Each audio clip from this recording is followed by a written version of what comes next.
ওইসব ঘর মা লক্ষ্মী কখনোই ছেড়ে যায় না।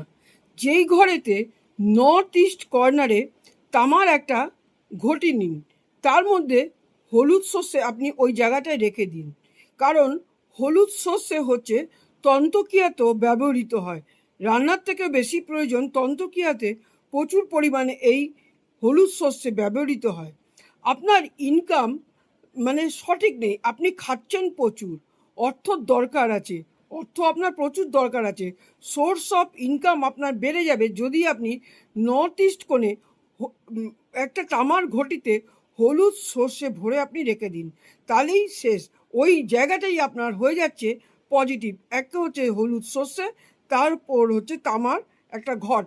ওই জন্য ওই জায়গাটা আপনার অবশ্যই পজিটিভ হয়ে যাচ্ছে এবং আপনার আস্তে আস্তে দেখবেন সোর্স অফ ইনকাম অবশ্যই আপনার বেড়ে যাচ্ছে।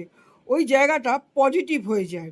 আর ঘরে মা লক্ষ্মী কখনোই আপনার বেরিয়ে যায় না, ঘর ছেড়ে যায় না। ওই জায়গায় আপনি গঙ্গা জলও রেখে দিতে পারেন, কোনো কিছু ভর্তি করে গঙ্গা জলও রেখে দিতে পারেন।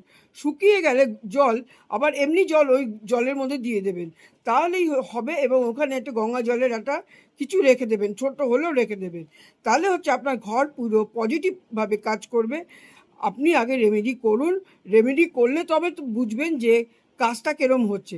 রেমেডি করে যারা করে ঠিক মনে করে অবশ্যই তাদের কাজ দিয়ে থাকে।